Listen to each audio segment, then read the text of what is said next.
Les provinces du Haut-Ogooué, de la Nyanga et du Wolendem vont dans les prochains jours bénéficier d'une vaste opération d'établissement d'actes de naissance organisée par le gouvernement soutenu par le Fonds des Nations Unies pour l'enfance UNICEF.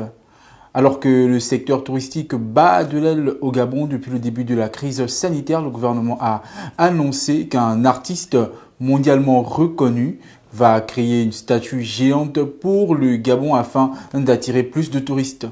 Et pour finir, absent hier lors de la victoire d'Arsenal, synonyme de qualification pour les demi-finales de l'Europa League, Aubameyang informe avoir contracté le paludisme mais rassure quant à son état de santé. C'est tout pour les titres. Bonsoir à tous et bienvenue dans cette édition.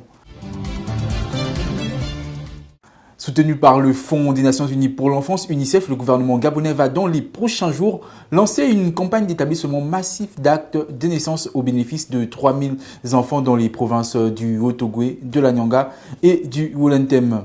Une opération financée à hauteur de 49,5 millions de francs CFA. En 2014, une enquête lancée par le gouvernement avait permis d'identifier 15 115 personnes dépourvues d'actes de naissance et ce, sur l'ensemble du territoire national ce 14 avril 2021, soit 7 ans après. La ministre des Affaires sociales et du droit de la femme, Priska Nandko, a lancé un atelier sur le projet d'établissement de 3000 actes de naissance selon le membre du gouvernement. Durant une semaine, les points focaux des provinces cibles vont être outillés sur la méthodologie de gestion du fonds de projet. Ils bénéficieront également d'une assistance technique virtuelle du système d'enregistrement des naissances.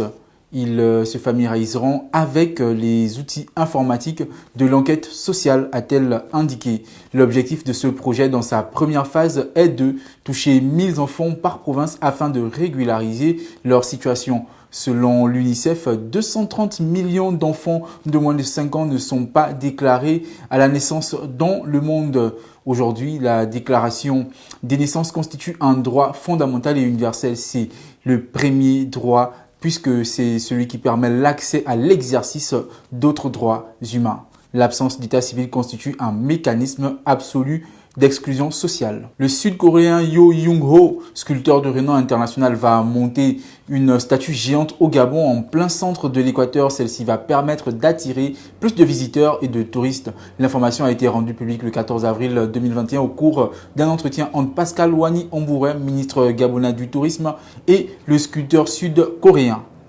Selon Pascal Wani Ambouré, c'est un artiste sud-coréen qui a une particularité, c'est de construire et de réaliser des statues qui ont 6 mètres, qui représentent un géant du paysage touristique.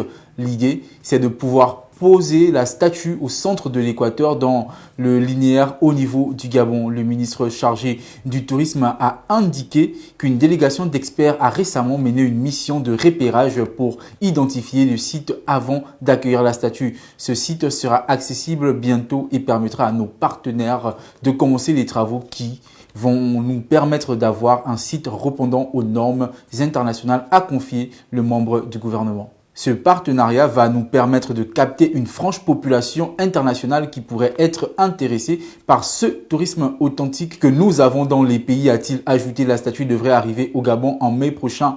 Bien qu'en perte de vitesse en raison de la Covid-19, le tourisme reste un des secteurs essentiels à la diversification de l'économie gabonaise, encore beaucoup dépendante du pétrole malgré les efforts consentis par le gouvernement. Un plan de relance du secteur après la pandémie avait déjà été dressé en octobre 2020, lequel avait été évalué à 8,15 milliards de francs CFA. Merci pour tous les messages et appels. Malheureusement, j'ai contracté le paludisme alors que j'étais en équipe nationale au Gabon il y a quelques semaines. C'est le message de la star des Gunners Pierre-Emerick Aubameyang posté sur son compte Instagram ce 15 avril 2021, quelques heures seulement avant le match de Ligue Europa face au Slavia Prague. Arsenal affrontait ce 15 avril le Slavia Prague en quart de finale de la Ligue Europa. Pour ce match, Mikel Arteta, coach du club londonien, a dû composer son Pierre-Emerick Aubameyang encore convalescent.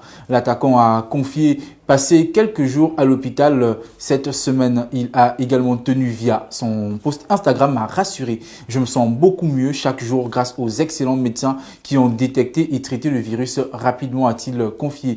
Les Gainers se sont imposés dans cette rencontre sur un score de 0-4 et ont assuré leur ticket pour les demi-finales les 29 avril et 6 mai prochains. Absent lors des dernières rencontres, Aubameyang promet revenir plus fort pour le reste de la saison. Il sera de retour pour la double confrontation en demi-finale contre Villarreal. Je ne me sentais pas vraiment moi-même ces 2 dernières semaines, mais je reviendrai plus fort que jamais, a-t-il indiqué. Voici donc qui vient refermer cette session d'information. J'étais ravi de l'avoir présenté. Je vous souhaite de passer un excellent week-end, mais surtout n'oubliez pas de respecter les gestes barrières pour freiner la propagation du coronavirus.